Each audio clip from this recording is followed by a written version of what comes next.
Senna bateu forte. Ali na Tamburello. A batida muito forte.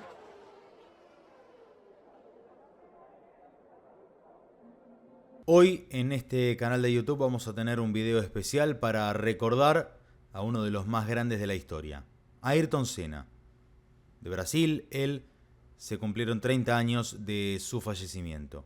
Tricampeón mundial de Fórmula 1 y uno de los pilotos más grandes de la historia sin ningún tipo de duda. De manera unánime es considerado uno de los mejores de la historia. Y hoy vamos a recordarlo.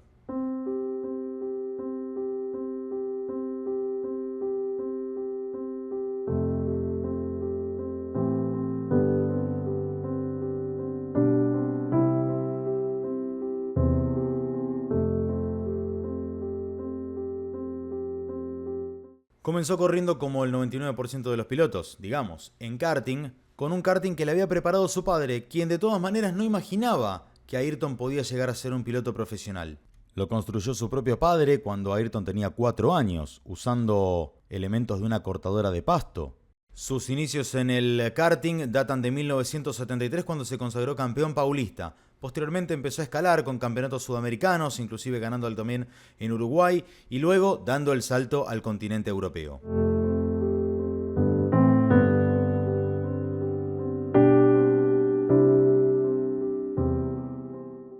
Una vez se le había preguntado, ¿cuál fue el piloto con quien más satisfacción sentiste al competir? La respuesta fue, tendría que regresar a 1978, 79 y 80. Vine a Europa por primera vez para competir fuera de Brasil. Mi compañero de equipo, Fullerton, se llamaba. Era muy experimentado y he disfrutado mucho conduciendo con él porque era rápido, consistente, para mí un piloto muy completo. Y era pura conducción, éramos solamente él y yo, no había política ni dinero en el medio. Tengo buenos recuerdos, es lo que había dicho Ayrton allá por 1993. Mucho de lo que hago en Fórmula 1 lo aprendí en el karting, dijo Ayrton, y más allá de que suene una obviedad, hay una característica principal. Si hay algo que distinguió a Senna como nada, era su habilidad sobresaliente, superior corriendo en lluvia.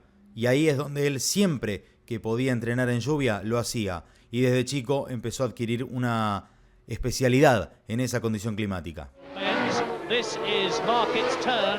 They're coming up to the notorious Stag turn, which they've taken about 70 miles an hour, even in these. Para ese momento Ayrton ya tenía un gran símbolo, su casco amarillo con una línea verde y una azul. Es una obra del pintor brasileño Cid Mosca, a quien se dedicaba a pintar cascos de competición y que falleció allá por 2011. Si bien corría en karting con DAP, en 1981 hizo su debut en el automovilismo británico. Comenzó ganando el campeonato de Fórmula Ford 1600. Con el equipo West Surrey Racing en 1983 iba a ganar el campeonato de Fórmula 3 británica, con 12 victorias en 20 carreras. El subcampeón, alguien que luego coincidiría con él en la Fórmula 1 y correría hasta 1996, Martin Brundle.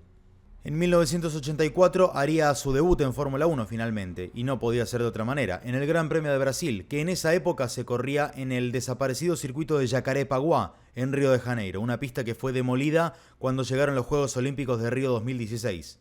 Su equipo era el modesto Toleman, su compañero de equipo era venezolano, Johnny Cecotto, alguien que también se destacó en el mundo del motociclismo y posteriormente en los autos de turismo. Senna empezaría a sumar puntos con cierta frecuencia en 1984, pero su gran carta de presentación, sin ninguna duda, sería algo de lo que ya seguramente escuchaste hablar alguna vez. Mónaco 84.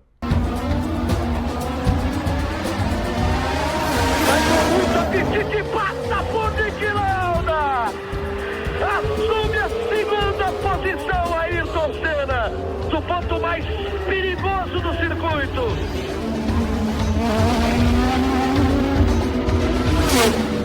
La carrera de Mónaco 1984 fue, como digo, la gran carta de presentación de Ayrton. Se corría, adivinen, claro, bajo la lluvia, en una carrera que costó muchísimo porque la lluvia era mucha y las condiciones de pista eran muy pero muy complicadas. Cuando iban apenas 31 vueltas de 78, Ayrton estaba en segundo lugar con el modesto Toleman y le venía recortando muchísima diferencia al McLaren de Alain Prost, que lideraba el Gran Premio. Truly outstanding talent. He's catching Alain Prost at something like 3 seconds of that. And that is a truly staggering performance. La carrera se pararía con bandera roja y no se reanudaría, con solamente 31 vueltas, es decir, un poco menos de la mitad de la carrera. Parar a prova. And the checkered flag is going out. É inacreditável. And Prost is stopping. And Obviamente que estaba instalado el mito de que todo esto era una maniobra de la FIA para que Ayrton no le ganara a Alain Prost. Ayrton Senna corría con un modesto Toleman, que era de los equipos del fondo de la Fórmula 1, y Prost nada menos que con un McLaren. Hubiera sido una verdadera humillación para el francés, pero quizás fue el gran presagio de la rivalidad que vendría años después. En su segundo año ya pasaría de Toleman a Lotus, donde vendría quizás la primera gran decoración recordada. La marca John Player Special de cigarrillos había incluido un diseño negro con dorado en su Lotus y fue quizás una de las primeras imágenes icónicas de Senna en la Fórmula 1, porque ese color negro y dorado ya había quedado muy instalado en la memoria colectiva del público de la Fórmula 1.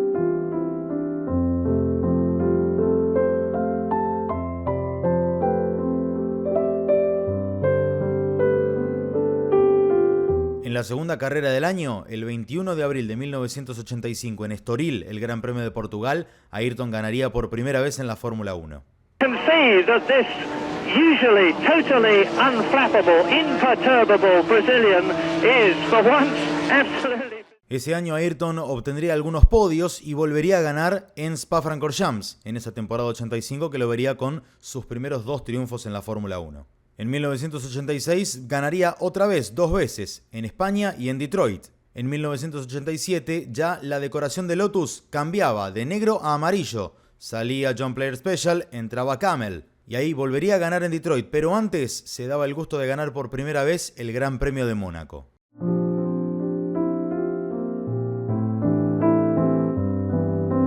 Ayrton terminaría tercero en ese campeonato y en 1988 pasaría a McLaren para ganar por fin su primer título en la Fórmula 1. O Brasil inteiro aguarda. Ayrton Senna ergue o punho. Vibra. Brasil! Ayrton Senna do Brasil! Campeão! Brasil! 88! Ayrton Senna do Brasil! A vitória de Senna! Brasil! ¿Sos de la generación que quedó fascinada con el Red Bull de Max Verstappen y de Checo Pérez ganando 21 de 22 en la temporada 2023? En 1988 había pasado algo muy parecido. El compañero de Ayrton Senna era Alain Prost en McLaren, y entre los dos ganaron 15 de las 16 carreras de esa temporada. ¿Adivinan quién le sacó la única victoria? Igual que a Red Bull, Ferrari. Había sido Gerhard Berger. En 1989 la rivalidad con Alain Prost había crecido muchísimo y llegaría una de las primeras grandes polémicas en la vida de Ayrton Senna. En ese Gran Premio de Japón en Suzuka, Ayrton Senna intentó un sobrepaso para superar a Alain Prost. Prost lo encerró en la frenada de la chicana, que era mucho más cerrada de lo que es hoy en día, y quedó frenado al costado de la pista. Con ayuda externa volvió al circuito, tuvo que pasar por boxes, su auto estaba dañado y terminó llevándose el triunfo, pero fue descalificado por la FIA por haber recibido ayuda externa. Además había pisado la línea blanca de los boxes y había cortado una chicana. Con todo eso, con la suspensión, el campeón terminaría siendo Alain Prost en 1989. Pero Ayrton iba por la revancha. La temporada 90 obviamente comenzaba con set de revancha, pero había un cambio muy grande. Alain Prost como campeón se llevaba el título y llevaba el número 1 del auto para correr en Ferrari.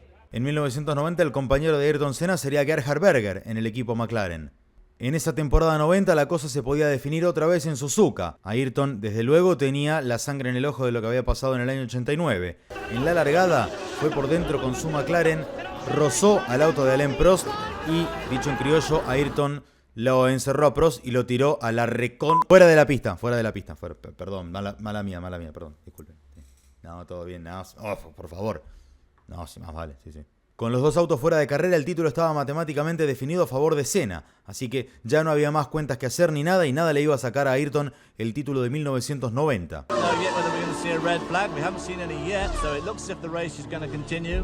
O campeonato está terminado e Ayrton Senna é o campeão de 1990.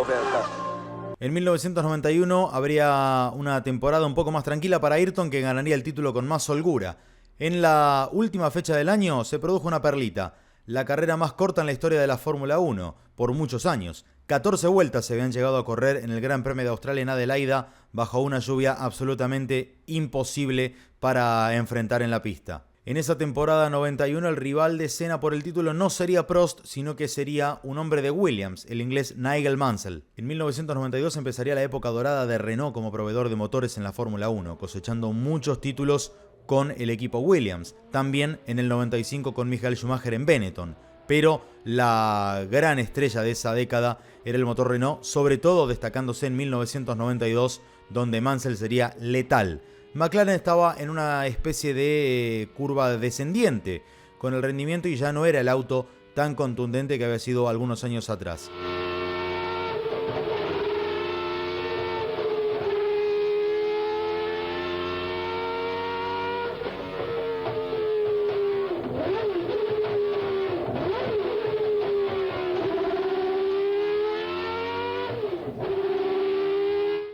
De hecho, Senna ganaría solamente 3 carreras en esa temporada 92. De todas formas, Ayrton ganaría una de esas carreras en Mónaco, donde veríamos un final inolvidable, donde Nigel Mansell lo presionaba por todos lados, pero no podía con él. Para 1993 tendríamos otro pase rutilante en la Fórmula 1 porque se retiraba Nigel Mansell y Alain Prost llegaba para cubrir su butaca. Prost ganaría el título en esa temporada 93 con el equipo Williams. Ayrton fue una persona, aparte de haber sido un piloto extraordinariamente talentoso, fue una persona con mucho sentido humano, siempre envuelto en obras de caridad y siempre destacándose también por su don de gente. Es hiperconocida su estrecha relación con Juan Manuel Fangio. Victoria de Senna. Ganó Ayrton Senna el Gran Premio de Brasil y hay carnaval en la tribuna. Verdaderamente impresionante. Saluda, pide la bandera Senna y allí va a festejar su primera victoria del 93 frente a su público en Interlagos. Quizás la imagen más emocionante está relacionada al Gran Premio de Brasil de 1993, donde Fangio fue al podio a entregar el trofeo a Ayrton Senna y Senna rompió todos los protocolos y se bajó del podio para abrazarlo, en un recuerdo de imagen que era casi un abrazo de padre e hijo, con la admiración y el afecto mutuo que se tenían. 14 batallas más, 14 peleas que Telefe le va a mostrar a toda la República Argentina. Se está abrazando con Juan Manuel Fangio. El abrazo de Senna con el más grande de la historia de la Fórmula 1. Ahí están, la palmada amistosa de Juan Manuel Fangio para Ayrton Senna, recíproca. Senna que se sube y Fangio. El 11 de abril de 1993, en una temporada en la que Ayrton quizá no se destacó tanto, haría una verdadera obra de arte, recordada como la Vuelta de los Dioses, en la primera vuelta del Gran Premio de Europa, la tercera fecha del año que por esa vez y por esa edición se corrió en Donington, en Inglaterra, bajo la lluvia. Cuarto por adentro Senna, quinto Schumacher, sexto Andretti. Pasaron toda la primera curva de Redgate. Ayrton había largado cuarto, pero con una mala largada bajo la lluvia había quedado quinto en la primera curva. Va a ser una carrera difícil y el piso permanece así, húmedo pero no muy mojado. Va a ser beneficioso para los Williams Renault. De todas maneras, ustedes ven el andar de Senna muy rápido. En la tercera curva superó a Michael Schumacher. Posteriormente en la curva Kreiner dio cuenta de Karl Wendlinger. Luego en la curva de Coppice superó a Damon Hill. Y en la horquilla Melbourne, antes de cerrar la vuelta, superó a Alain Prost. Y tras quedar quinto en la primera curva, Ayrton Senna iba a cerrar la primera vuelta en el primer lugar de la carrera. El otro día que le hace falta girar sobre el auto. Se tocó con Karl Wendlinger. Ahí está el motivo del retraso. Wendlinger y les decía Michael Andretti. Y ahí Senna pasa al primer lugar. El 7 de noviembre de 1993, Ayrton Senna ganaba por última vez en la Fórmula 1, el Gran Premio de Australia en Adelaida. Ayrton Senna do Brasil. Al igual que Mansell, Prost decidiría retirarse a fines de la temporada 93 en la Fórmula 1 y el que llegaba a Williams era Ayrton Senna. Ese año 94 estaría marcado por un sacudón masivo de reglas técnicas. Los costos estaban empezando a dispararse en la Fórmula 1, algo que pasa periódicamente, entonces había que eliminar ayudas electrónicas, que no solo eran costosas, sino que también estaban dejando muy en segundo plano al piloto, una discusión que ha pasado un sinfín de veces en la historia de la Fórmula 1 y que más acá en el tiempo también la hemos escuchado.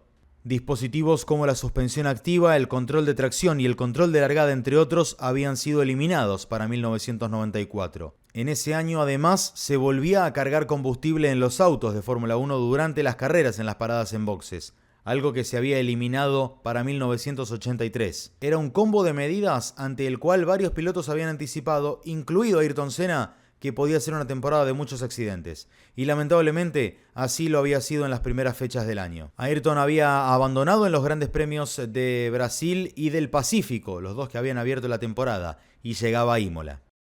Los sustos empezaron en la clasificación del viernes con el espantoso accidente de Rubens Barrichello. Afortunadamente, el piloto brasileño, que ya estaba trabando buena relación con Senna, se mejoró y al día siguiente ya estaba de vuelta en el circuito, con apenas un moretón en el labio. El fin de semana se presumía bastante oscuro. De todas formas, todo iba a empeorar aún más el sábado. La muerte de Roland Ratzenberger en la clasificación, un día antes de la carrera, ya terminaba de desatar la congoja en un fin de semana que había arrancado muy mal con el accidente de Rubens Barrichello. Ratzenberger corría su segundo Gran Premio en la Fórmula 1 tras haber hecho su debut en el Gran Premio del Pacífico, y luego de este accidente, pese a los intentos desesperados de los médicos, pocos minutos después falleció. And that's when I said to him, you know, Ayrton, you've been 3 times world champion, you're the fastest man in the world, and you like fishing. So I said, why don't you quit? And I'll quit, and we just go fishing. He said, Sid, I can't quit.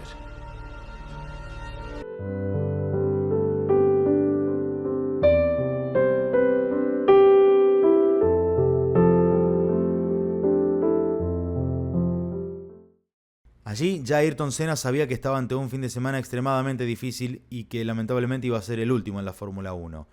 Las imágenes del documental que hizo Asif Kapadia, un documental extraordinario como es el de Senna, tenían ya varias imágenes que daban cuenta de que Ayrton la estaba pasando muy mal ese fin de semana.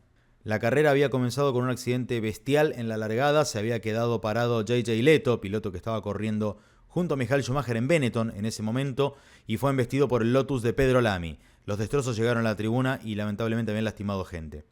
Tras la neutralización de la carrera se reanudó la competencia y al cabo de una vuelta Ayrton Senna pasaría por última vez por la curva de Tamburello. Este es el Gran Premio de San Marino y ahí viajamos a bordo ahora del Benetton Ford de Michael Schumacher. Se fue afuera Senna. Accidente impresionante. Senna se queda ya dentro del auto. Hay piezas por todos lados, banderas amarillas. Senna no se baja del auto. Atención con esto, atención con esto.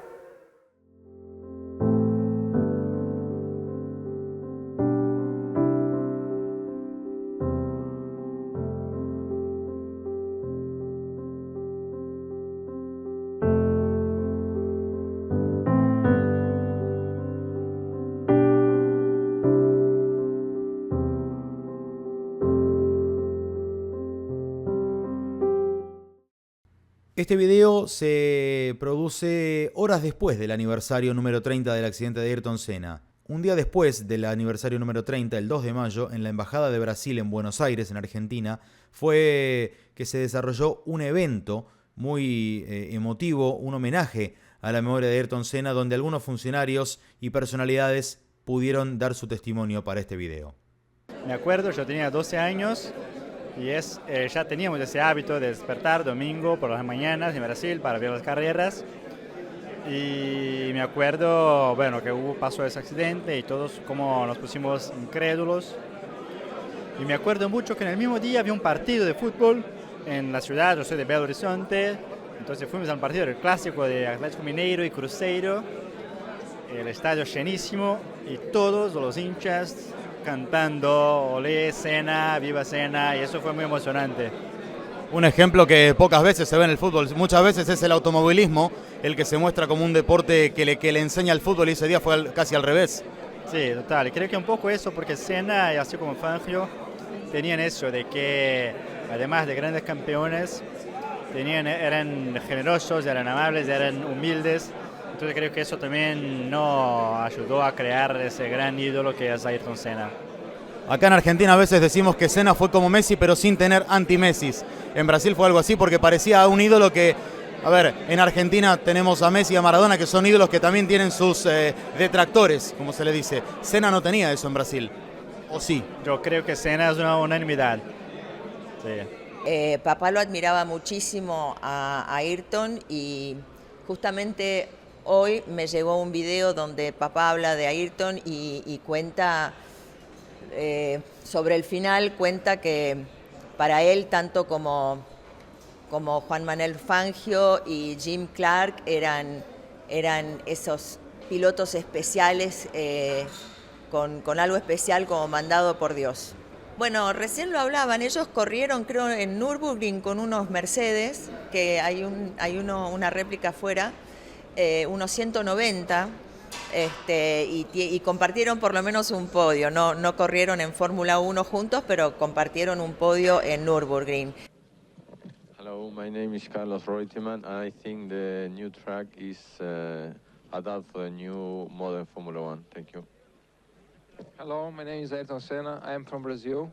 Aún hoy, para pilotos que ni siquiera lo vieron correr a Ayrton Senna y que ni siquiera habían nacido quizás cuando Ayrton falleció, lo tienen como referente. Eso habla de lo vigente que está Ayrton Senna como ídolo de la Fórmula 1 y como leyenda del deporte, no solo del automovilismo, sino del deporte en general. ¿El auto de carreras que más te gustó manejar? El MP2. ¿Un ídolo en el automovilismo? Ayrton Senna. ¿Un ídolo fuera del automovilismo? Un ejemplo grande, ¿no? De deportista, obviamente más en el automovilismo todavía, pero en general fue mi ídolo y fue un poco como comencé en el automovilismo. Creo que desde muy chico yo estuve siempre leyendo cosas de él, viendo documentales y es un poco, obviamente, un orgullo enorme. Ir ahí a correr, ver un poco todo su monumento, su estatua donde la gente va y le deja banderas y flores. La verdad que es algo muy, muy lindo. Creo que es uno de los mejores de la Fórmula 1 históricamente, sin duda, y lo va a ser por siempre. Así que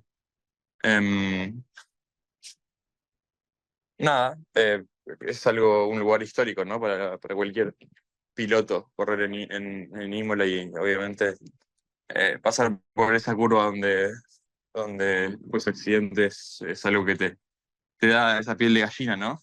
Desde este espacio quise recordar a alguien que fue sin duda una leyenda del deporte, como dije, como Ayrton Senna, y que ojalá su legado y su memoria pueda seguir siempre grabado a fuego en el corazón de la Fórmula 1. Este video es un muy humilde homenaje a la memoria de una verdadera leyenda del automovilismo y del deporte, como fue Ayrton Senna, en un país que históricamente mantuvo muchas rivalidades con Brasil, pero sin dudas debe haber sido de todos los referentes brasileños, lejos quizás el que más fanáticos y más adeptos cosechó en mi país, en Argentina. Así que con todo el afecto del mundo y todo el respeto, sobre todo, este video dedicado a la memoria de Ayrton Senna. Como argentino puedo decir algo que también puede decir Eduardo Roedel, quien hablaba recién con nosotros sobre Ayrton Senna. Fue Messi sin los anti-Messi. Como siempre, si te gustó el video, te invito a suscribirte, a darle like, déjame tu comentario. ¿Tenés más de 35, 40 años? Contame qué estabas haciendo el día en que murió Ayrton Senna. Yo tenía apenas 3 años y medio, no recuerdo mucho.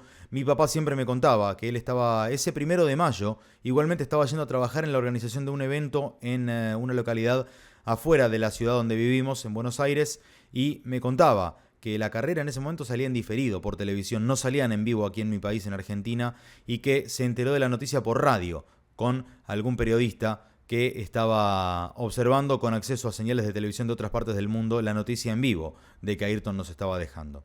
Espero que te haya gustado el video y nos vemos la próxima. Ayrton, siempre presente.